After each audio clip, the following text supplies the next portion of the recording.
Stardew Valley. This is a game I've been playing a lot lately, and I've been enjoying it so much that I thought it's worth a video. Just a quick spoiler warning before I get into it. If you're among those people, like myself, who don't like to see late game content before actually playing the game, if you like to explore a game on your own without seeing everything it has to offer first, then you do not want to watch this, because I'm nearing the end of year 2 and I've got a lot of stuff unlocked and upgraded and so on and so forth, just so you know. So apparently Fraps kills the game when you're trying to load a save. I don't know why that is, but it crashes every time I try it. Anyway, so it's the last day of fall, which is of course my favorite season, both in real life and in the game. I wish you could repurpose the nursery, because that's one of the extra rooms you get when upgrading the house, but I have absolutely no use for it, and I'd rather get those stupid empty beds in the crib out and put something else there. But oh well. And well, I married the alternative girl in town. Oh, very surprising, huh? She's a little bit goth, I guess you could say, but in any case, I like her personality-wise. I do also like several other of the characters, and as far as their personality is concerned. But she just, I just like her general attitude, and also she does sword practice, which is always a bonus. And man, I have this, I always get terribly distracted while I'm talking while playing a game. I guess it's just because I'm absolutely horrible at multitasking, and that's already too much, it seems. At least I don't struggle with breathing meanwhile. That's nice, isn't it? So, oh yes, one more thing I should mention right away. This is not supposed to be a review in the way I understand it. Because to me, a review is largely a buyer's guide. Well, player's guide in a way as well, I guess. But I mean, I'm going to talk about what I like about the game, so I suppose you could call it a review, but just not what you could call a professional review by any means.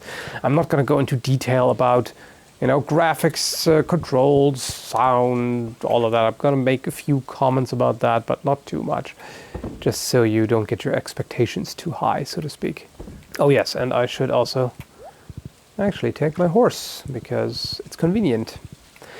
So what I mostly like about it is, for one, the presentation, because it's very Super Nintendo-esque, 16-bit style, and that's exactly my cup of tea.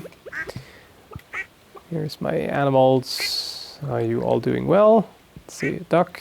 Yeah, that's a very young duck. That one is more of a veteran duck, if that's the thing.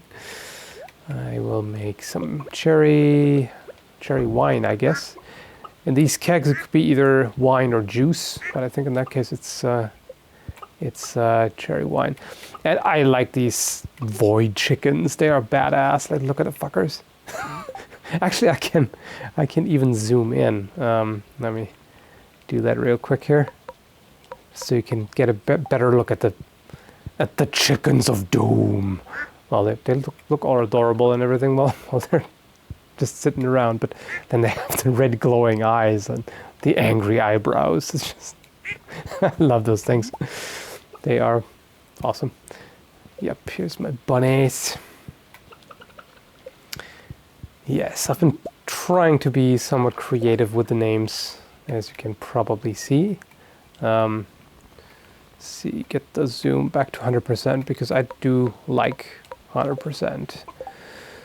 And yes, so you get wool from the rabbits, which is strange. I was wondering at first, what are rabbits even good for? Because you can't slaughter anything in this game, which I'm happy with. I mean, in games like this, you usually get attached to your pets, or your animals. It's not all pets, but you know. And that's kind of the point. So I wouldn't want to kill them. A pig has found a truffle, and I will see if they have any milk. see. Oh man, this inventory space is lacking. So, yes, you do have milk. Now my inventory is frickin' full. Okay. Oh, actually, screw this. That's not even worth the effort of walking to the Adventurers Guild and selling it. It's not worth that much.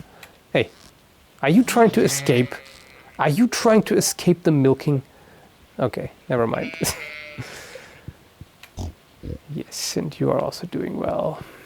Okay, so you have no wool right now, but I get wool from my bunnies, strangely. I've got to remember to put these back. Yes.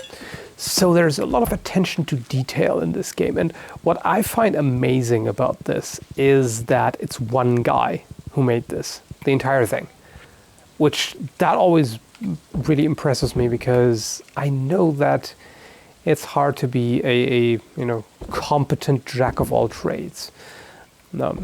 Personally, I can do some graphic design, but I'm completely... I tend to call myself a musical illiterate because I have no clue about music. Like, the only thing I can do when it comes to music is say, well, I like this music, or I don't. That's the extent of my musical competence. And then it's also programming. And coding is something that, that just completely baffles me. At one point, I actually took or started, I should say, a game design course at a college. And there was also a bit of programming included. Unfortunately, they didn't teach us properly how to do it. And the course was done really poorly. And man, I get distracted easily while talking. I just keep forgetting what I'm about to do while talking. Well, whatever. Let's see, those go here, right? Yes.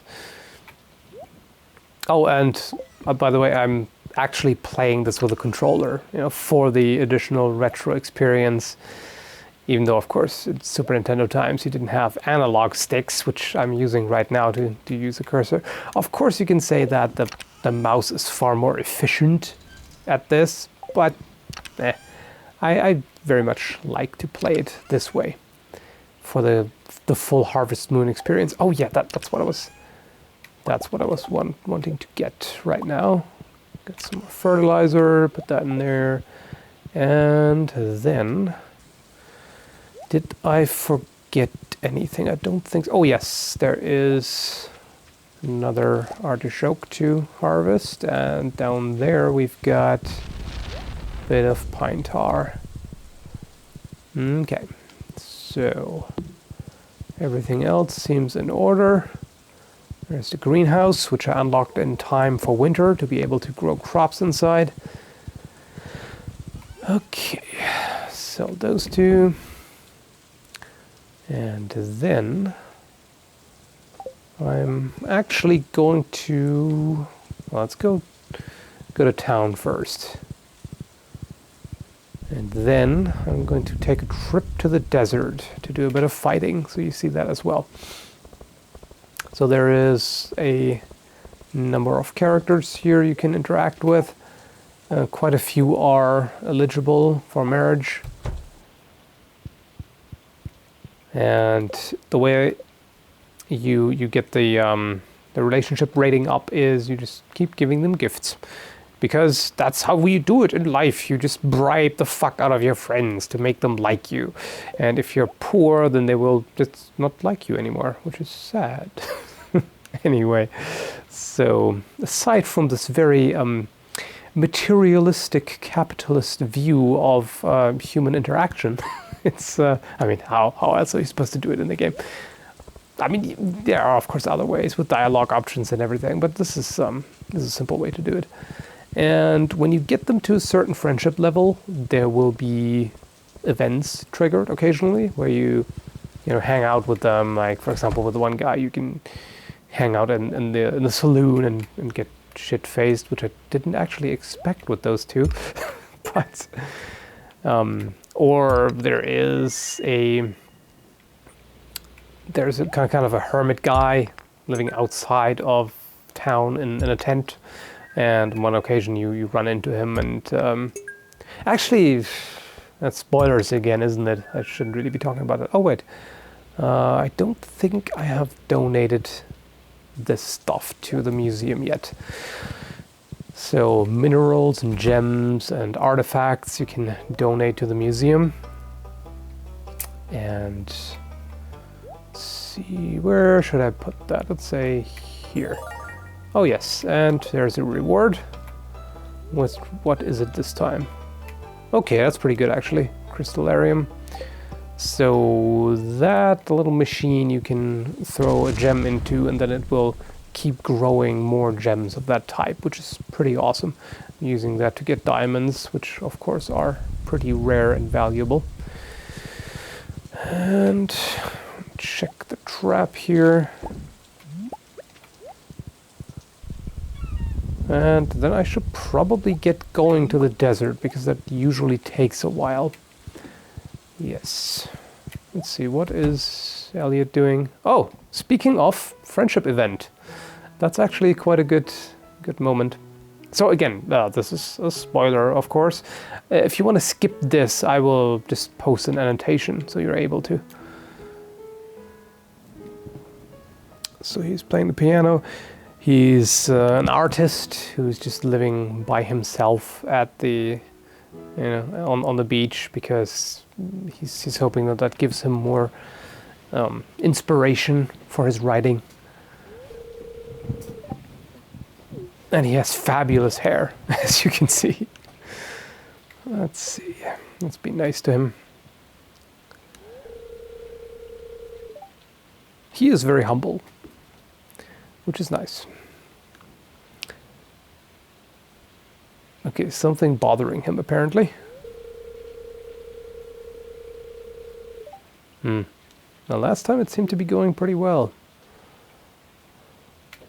What's going on? I guess he's just immersing himself too much in the work, getting stressed out. Oh.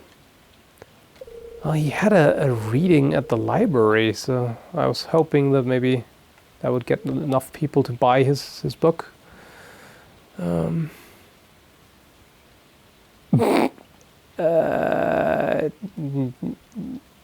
Well, I like him, but just the third person in my house, no thanks.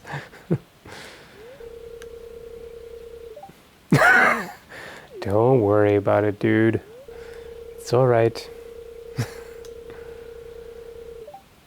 Well, I guess it's understandable. That's not the greatest house to be living in.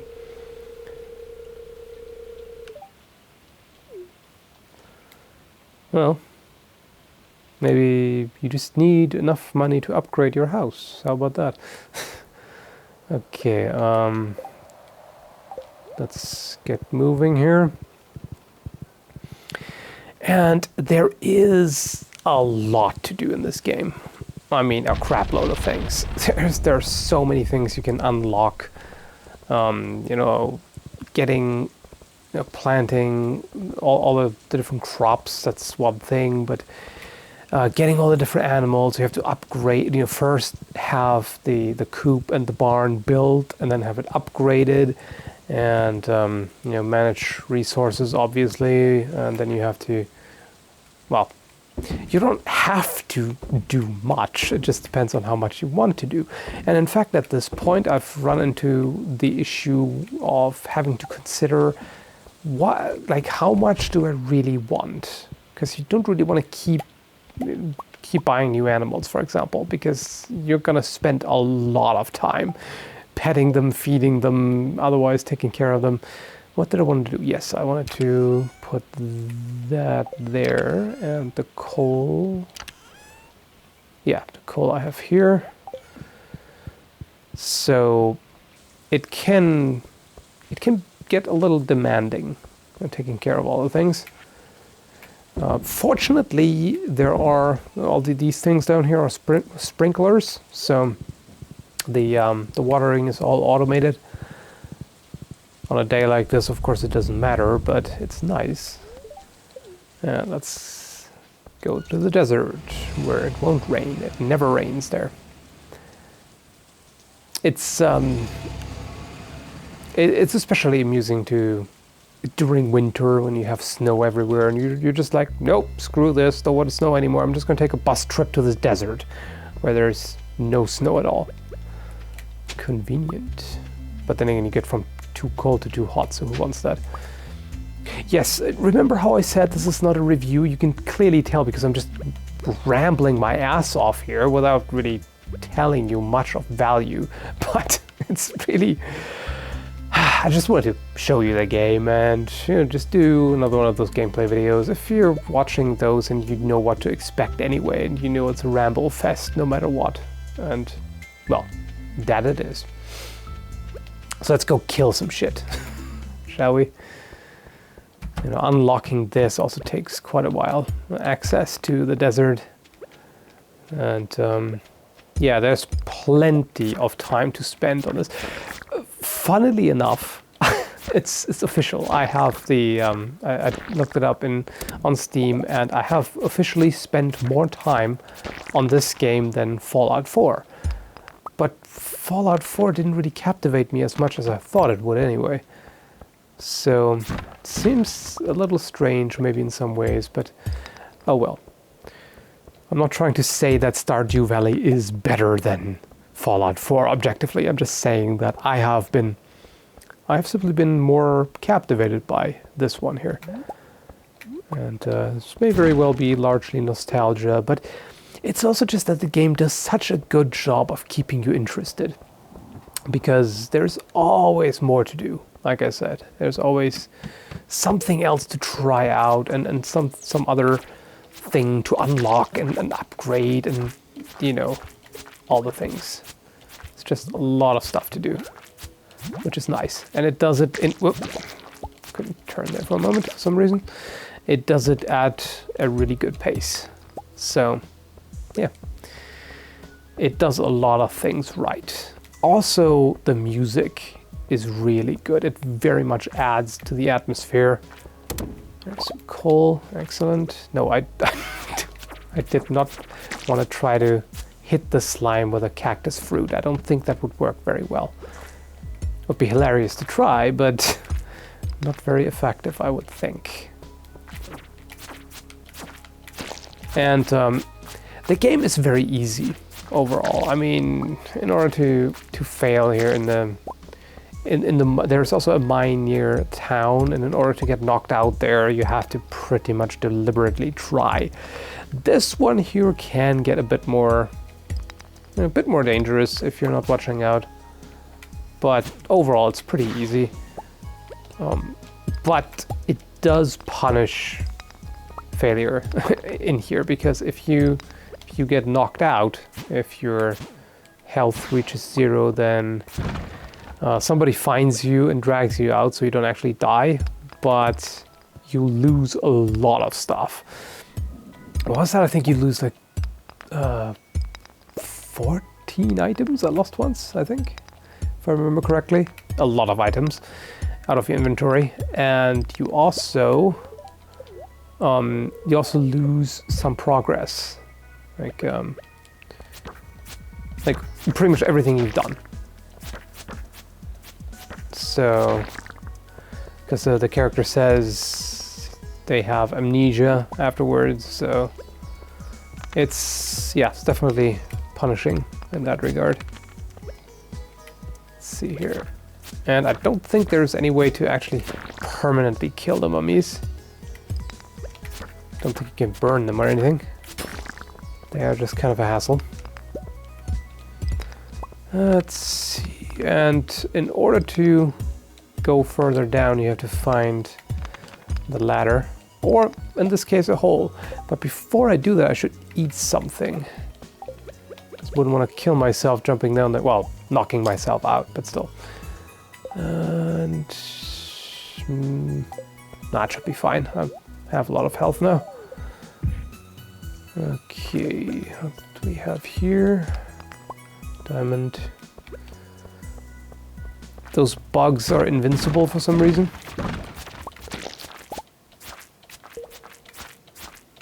And I still have to kill a lot of slimes. You can actually domesticate your own slimes. I mean, not really domesticate because they keep attacking you. You can't really tame them. But if you kill enough slimes, namely 1,000, which takes frickin' forever, you get a slime ring, which makes you invincible to slimes, which is nice. Would definitely help with the slime herding. Okay, I think that's about enough of this. I'm just gonna kill that other slime. So, just like Harvest Moon, you can fill your energy back up with food and stuff. But if you take too much time, if you stay out for past, what was that, 2, I think, at night, you just pass out. So you can't just keep staying awake by just eating food all the time. Oh, actually, this area I should clear out because this is a good opportunity to rack up some more slime kills since it's overrun. I hate these things. I really don't like them because, nah, that's not good. Because those, if you get the out of rhythm and you don't time the strike right, and you have multiple coming at you, they can mess up your day. Just eat all the cave carrots. There, just to make sure I'm not gonna pass out here. You can also make health potions, but they require mushrooms, and one particular type of mushroom, chanterelle, is not easy to get. Or at least doesn't spawn very often. It's not hard to find, it just you just don't get it always. Anyway, so yes, as said, I'm very impressed by the fact that this is one person who did it. That's pretty awesome. Also, all the dialogue. There is a lot of dialogue in this game. Tons of character interaction, and the characters are pretty interesting for the most part. There are quite a few that I do like to interact with. And that's always a good thing, of course, if you actually give a damn about the NPCs in a game. That's the way it should be. At least in this kind of game. Okay, let's get back, go to sleep. And then I can give you a quick look at winter. And then that's pretty much it for now. It's not really the kind of game that I think makes a lot of sense to make a series of gameplay videos about, because there are of course recurring routines that if you're not playing it and if you're not into this kind of stuff, it's probably not very interesting. Then again, I thought the same about The Long Dark, but and this is also not the kind of game that I like to comment on while doing it, because, well, as you've seen, I do get distracted and everything. But I did want to make at least one video about it just to make people aware of it. I'll post the link to the Steam page down below. And it's just, I would very highly recommend it. It's a great game if you like this kind of stuff, farming and tending animals, and also it's somewhat similar to Rune Factory as well, in that you do the cave exploration, fighting monsters and stuff. So atmosphere, that's really what it boils down to. Let's see. Here, so many animals, you really have to pay attention to which you have petted. I mean, you can just walk through them, just spamming the button like crazy. That's an option. But it's always good to pay a bit of attention here. Okay, a bit more rabbit wool, so I get rabbit cloth, which is hilarious. I mean, I've seen some very fluffy bunnies that you could probably gather wool from. And, yeah, let's take care of those as well. Do I have... No, I don't have enough space. I have to sell stuff first. Yeah, it's one of those cases where it's... If you look at it on paper, so to speak, like what is this game? What is it about? It doesn't necessarily seem that interesting, but at least to me, I don't even have... I have so much ore. At this point, I'm just starting to sell it. Just at least to me, it's just a really good experience overall. And I wish there had been Super Nintendo games like this back then. I mean, of course, there were similar ones, Harvest Moon and everything, but this takes it a bit further with how much you can do. And I'm really just babbling at this point, so let's leave it at that, shall we? And I hope you found this somewhat interesting or entertaining or whatever else, and thanks for watching, as always.